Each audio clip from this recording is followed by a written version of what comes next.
नमस्कार दोस्तों, inspiring India YouTube channel में आपका दिल से स्वागत है।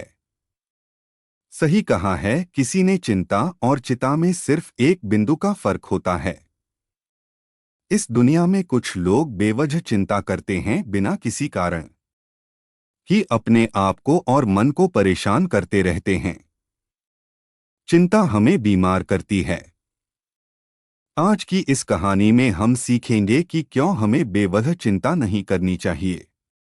एक गांव में एक किसान था, ना जिसे एक बहुत ही बुरी आदत लग चुकी थी, और वह आदत थी बेवजह चिंता करने की। वह हर समय किसी ना किसी चीज की चिंता करता ही रहता। वह हर समय सोचता रहता है कि कहीं मेरे साथ कुछ गलत ना हो जाए, जबकि उसकी जिंदगी में अभी तक सब कुछ ठीक ही चल रहा था। उसके पास एक बड़ा सा खेत था जिसमें अच्छी खासी फसल हो जाती थी। खेती करने के लिए दो बैलगाड़ियां थी, एक अच्छा घर था, एक पत्नी और दो प्यारे बच्चे थे।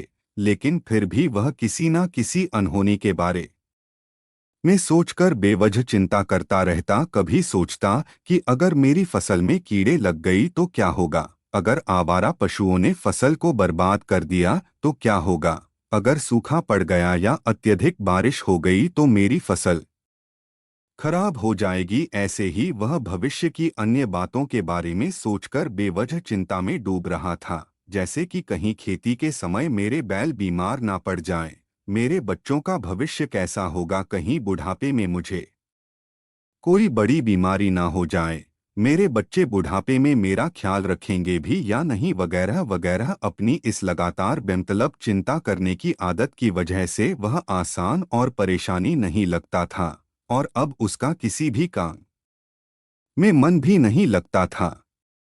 उसकी पत्नी ने भी इस बात को अनुभव किया कि उसे बिना मतलब चिंता करने की आदत पड़ चुकी है।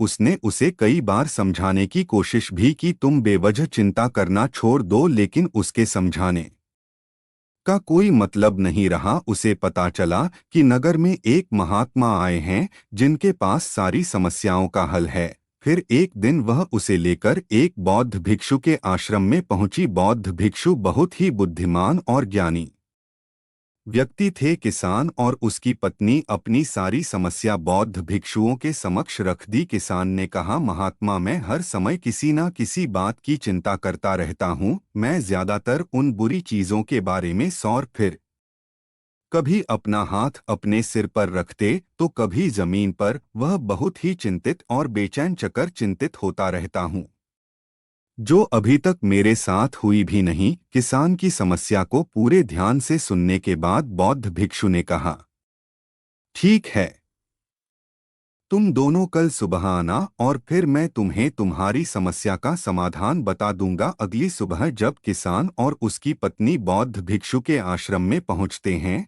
तो देखते हैं कि बौद्ध भिक्षु बहुत ही चिंतित अवस्था में जमीन पर पालथी मारकर बैठे हुए हैं, और उनके सामने एक दूध से भरा गिलास रखा हुआ है। बौद्ध भिक्षु बार बार उस दूध के गिलास की तरफ देख रहे हैं, और फिर कभी अपना हाथ अपने सिर पर रखते तो कभी जमीन पर। वह बहुत ही चिंतित और बेचैन दिखाई पड़ते थे। यह देखकर किसान ने पूछा, महात्मा, आप इतने परेशान क्यों लग रहे हैं? आपके समक्ष दूध रखा है, आप इसे पी क्यों नहीं लेते? महात्मा बोले, मुझे चिंता हो रही है कि कहीं इस दूध को बिल्ली ना पी जाए, या फिर मैं कहीं और तो क्या पता, या दूध कहीं गिर जाए। मैं दूध को पीना तो चाहता हूँ, लेकिन मेरा भी मन नहीं है। मैं तो यही सोच रहा हूँ कि अगर यह दूध खराब हो गया या कोई गंदी चीज इस पर पहुंच गया तो फिर क्या होगा? इतना सुनकर किसान जोर जोर से हंसने लगा। किसान ने हंसते हुए कहा, महात्मा, इसमें इतनी चिंता करने वाली कौन सी बात है? यह दूध ही तो है। अगर इसे बिल्ली ने गिरा दिया, यह खराब हो गया, या फिर किसी ने इसे पी लिया तो क्या हो गया?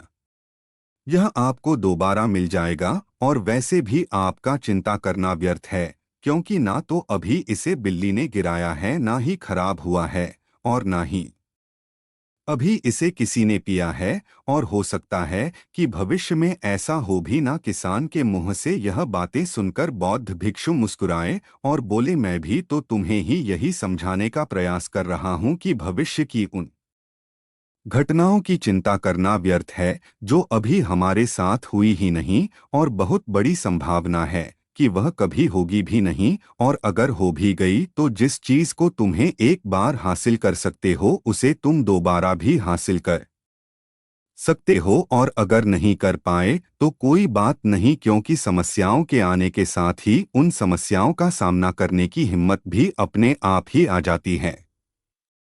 यह बातें सुनने के बाद किसान को लगा जैसे किसी ने उसके गाल पर एक थप्पड़ मारकर उसे नींद से जगा दिया हो। उसे महसूस हुआ कि वह भी तो यही गलती कर रहा है। वह भी तो भविष्य की उन घटनाओं के बारे में सोचकर चिंतित हो रहा है जो अभी तक घटी ही नहीं और शायद कभी घटेगी नहीं।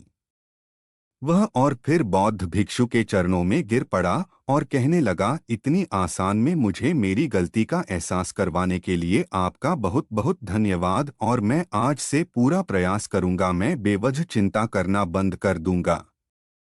जापान में एक लोकप्रिय कहावत है, अगर तुम चल रहे हो तो सिर्फ चलो, अगर तुम खा रहे हो तो सिर्फ खाओ, लेकिन एक समय में सिर्फ एक ही काम करो, चिंता ना करो। इस लोकप्रिय कहावत के अर्थ ने मुझे हैरान कर दिया था, और सच कहूं तो मुझे ऐसा लगता है कि कहावत के अर्थ में ही वह राज छुपा है, जिससे अगर किसी ने अच्छे से समझ लिया और अपने जीवन में उतार लिया तो वह चिंता के बंधन से ही हमेशा हमेशा के लिए मुक्त हो जाएगा। इस कहावत के अर्थ के बारे में हम आगे बात करेंगे, लेकिन उससे पहले देखते हैं कि हमारे दिमाग में इस तरह के विचार से ज्यादा चल रहे होते हैं। पहला, क्या मैंने यह काम सही से किया? दूसरा, क्या मैं इसे और बेहतर कर सकता था? तीसरा, इसका परिणाम क्या होगा? और चौथा, लोग मेरे और मेरे काम के बारे में क्या सोच रहे होंगे? यह ऐसे कुछ विचार हैं जो हमारे दिमाग की सिस्टम में ज्यादातर समय चलते रहते हैं,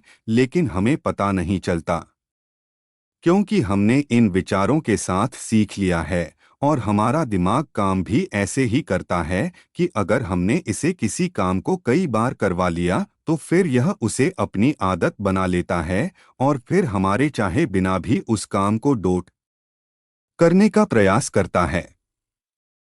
शुरुआत में तो हम किसी भी काम को अपनी इच्छा से पूरे होशो हवास में करते हैं, लेकिन बाद में वह हमारी आदत बन जाता है, और फिर हम बस बेहोशी की हालत में बिना सोचे समझे उस काम को करते चले जाते हैं। जब एक बच्चा छोटा होता है तब उसे पता नहीं होता कि चिंता क्या है, लेकिन जैसे ही वह बड़ा होता है माँ बाप कहना शुरू कर देते हैं, बेटे आपको होमवर्क करना है, आपको उसकी चिंता नहीं हो रही, आपके एग्जाम आने वाले हैं, आपको उसकी चिंता करनी चाहिए। और ऐसे ही ना जाने कितनी सारी चीजों के लिए बच्चों के आसपास के लोग उसे चिंता करने के लिए कहते हैं, और वह छोटा बच्चा इस बात को मान लेता है। यह अच्छा, किसी भी काम को करने के लिए हमें उसकी चिंता करनी पड़ती है, और फिर वह भी किसी काम की घटना के बारे में बार बार सोचने लगता है। शुरुआत में तो वह यह काम जानबूझकर करता है, लेकिन धीरे धीरे उसका मन इसे अपनी आदत बना लेता है, और फिर ना चाहते हुए भी उसका मन एक ही विचार के बारे में बार बार सोचता रहता है, और फिर वह अपनी पूरी जिंदगी चिंता के इस जाल में फंस कर रह जाता है। लेकिन अब प्रश्न यह उठता है कि इसका समाधान क्या है? तो इसका समाधान है पर बताई गई जिन कहावत का अर्थ यानी जागरूकता। हमें अपने विचारों के प्रति जागरूक होना पड़ेगा। हमें थोड़ी देर रुककर इस बात पर ध्यान देना होगा कि कहीं हम ना चाहते हुए भी एक ही घटना के बारे में तो बार बार नहीं सोच रहे हैं। हमें पूरी जागरूकता के साथ यह देखने का प्रयास करना होगा कि पूरे दिन हमारे अंदर इस तरह का विचार उठते रहते हैं।